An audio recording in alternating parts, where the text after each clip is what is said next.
Good morning, class 12 students. Hope you everyone fine. Students, today in this video we will discuss aggregate functions. Okay, what is the aggregate function? Okay, and which types of things over here we will just going to understand one by one. Okay, now till now you have learned to work with the function that operate the individual rows in a tables. It means the earlier functions those जो जैसे आपने date का पढ़ा और उससे पहले भी पढ़े, ठीक है, सिस्टम्स को वेयर फंक्शन वेयर कमांड पढ़ा, ठीक है. तो now if you use round the round function, then it will round the values from each row of the table. Round the value from each the row and table. Example दिखा हुआ इसमें, MySQL also support to provide group functions to aggregate function. As you can make out of the group functions aggregate function work upon group of rows rather than single row. That this is why this function is sometimes also called the multi row functions. Actually क्या है, group में भी work कर सकता है, इसलिए इसको multi रो functions भी कहा जाता है. Many group functions accept the following options like that distinct. Okay, this option causes a group function to consider only distinct values of argument expressions. All this options causes a group functions to consider all values including all duplicates. Now the uses of these options will become clear with the coverage of examples in this section. Okay, all examples that we will using over here shall be based on upon the table employee. ठीक है, जो भी चीज़ है ये सब employee table पे depend है. ये जितना भी रिकॉर्ड आपको दिख रहा है, ठीक है, वो सारे रिकॉर्ड आपके एम्प्लॉई टेबल के हैं. नाउ सबसे पहले हम निकालेंगे average function. Okay, aggregate function सबसे पहले average. What is the AVG? Okay, this function computes the average of the given data. ठीक है, एवरेज होगा, ठीक है, किसका? गिवन डेटा का.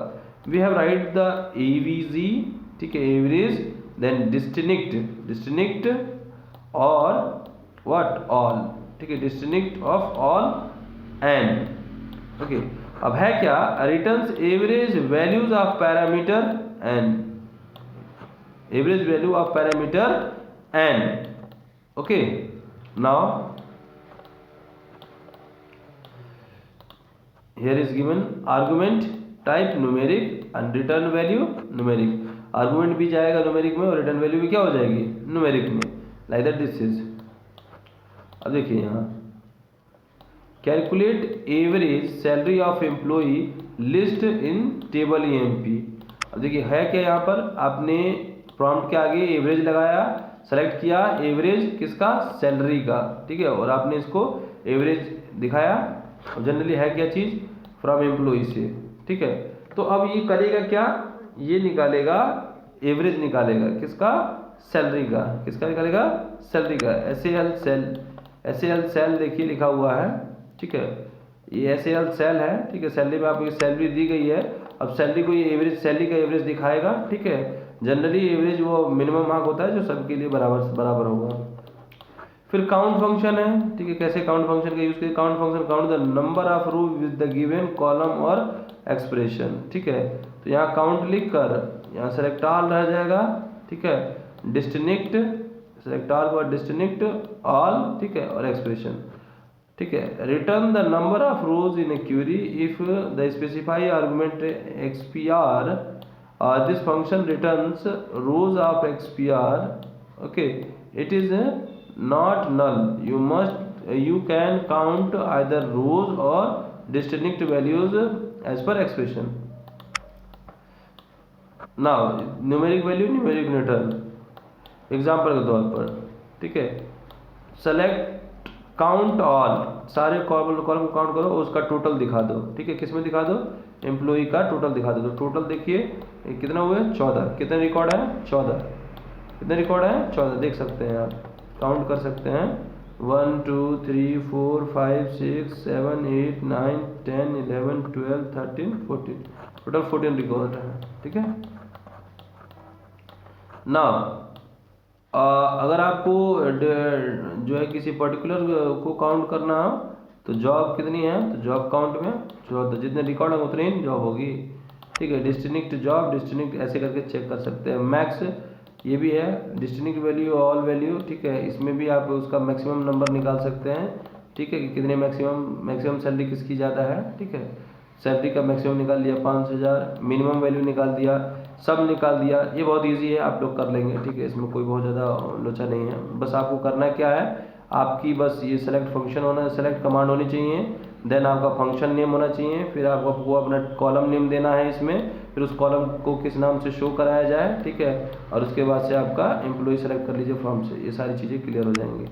ठीक है, अब आइए, ठीक है, इसके बाद से रिवीजन कर लिया जाए। ठीक है, रिवाइज करते हैं। Actually we have enough time, so we have to revise it. सबसे पहले हमें रिवाइज करना है ये। ठीक है, the basic element of MySQL are literal, data types, nulls and comments. इस चीज़ को हमेशा याद रखना है कि जो बेसिक एलिमेंट्स है, जो एलिमेंट्स है एसक्यूएल के, वो कौन कौन से हैं। सो एलिमेंट्स जो एसक्यूएल के हैं वो लिटरल हैं। ठीक है, लिटरल है, डेटा टाइप्स है, नल्स है और कमेंट्स हैं। ठीक है, एक बार और रिवाइज करते हैं। लिटरल है, डेटा टाइप्स है, नल्स हैं और कमेंट्स। ये चार आपके क्या है, बेसिक एलिमेंट है किसके, आपके माईएसक्यूएल के। नेक्स्ट है, ठीक है, नेक्स्ट है कि लिटरल्स जो होते हैं are fixed data values. Literals जो भी होते हैं वो फिक्स्ड डेटा वैल्यूज। जैसे मान के चलिए कि आपने किसी भी मतलब कॉलम में कोई वैल्यू रख रखी है, तो वो वैल्यू फिक्स है, नॉट चेंजेबल है। ठीक है, फिक्स वैल्यू है, जो लिखा गया है वो फिक्सिव है। बस ये हमारे कहने का मतलब था। नेक्स्ट है डेटा टाइप्स जो होते हैं माई एसक्यूएल के, इंक्लूड्स कौन कौन से होते हैं डेटा टाइप्स। ध्यान रखिएगा, ये डेटा टाइप्स पूछा जाता है, which type of data types are in the MySQL. ठीक है, ये बहुत इंपॉर्टेंट सेशन है। अब देखिए,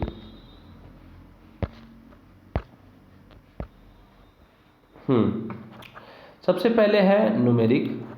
ठीक है, न्यूमेरिक में इंटीजर मिलता है, टीनियस्ट इंटीजर मिलता है, स्मॉलेस्ट मिलता है, मीडियस्ट मिलता है और बिगेस्ट इंटीजर मिलता है, और फ्लोट तो आप लोग जानते ही हैं। ठीक है, नाउ डबल भी है आपका एंड डेसिमल भी है। डेट होता है, टाइम होता है, date time, date and time, timestamp होता है, डेट टाइम होता है, ईयर मंथ होता है। स्ट्रिंग में आ जाएंगे तो कैरेक्टर स्ट्रिंग होता है, वर्कर की स्ट्रिंग होती है, बुलियन स्ट्रिंग होती है, टेक्स्ट होता है, टीनी बुल होता है, टीनी टेक्स्ट होता है, मीडियम बुल होता है और मीडियम टेक्स्ट होता है और एनएम होता है। तो ये सारी चीज़ें याद रखेंगे कि माईएसक्यूएल के ये डेटा टाइप्स हैं। नेक्स्ट है column having no values is set the null. ये क्वेश्चन पूछा जाता है कि if in MS SQL a column having no value, so what you see the word of them, so that is a null, that is a null.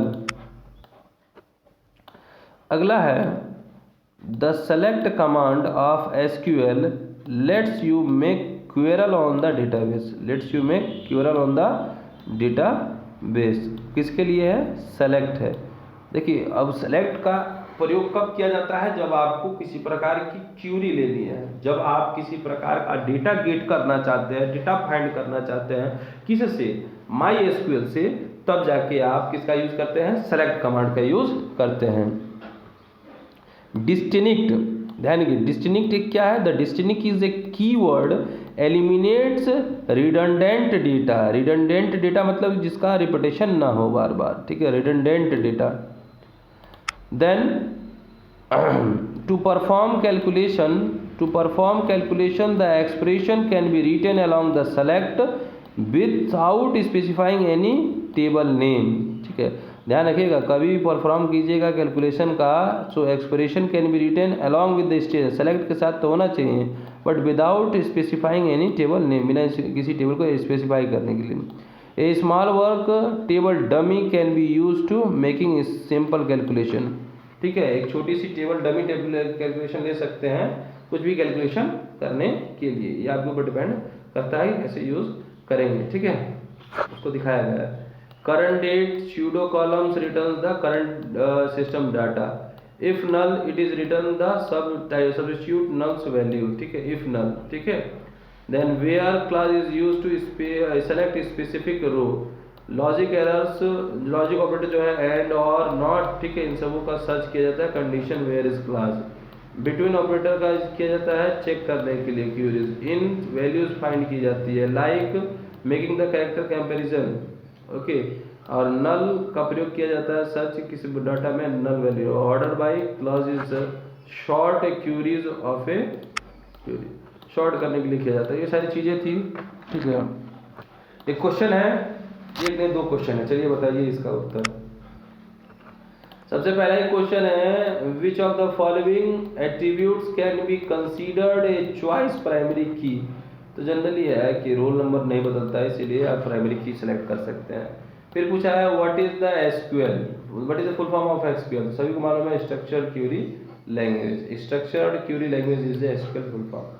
तो आप अपने MCQs कर लीजिएगा और किसी प्रकार की प्रॉब्लम हो तो इससे बताइएगा, अब नेक्स्ट डे अगले चैप्टर में बात करेंगे। Thank you, bye bye.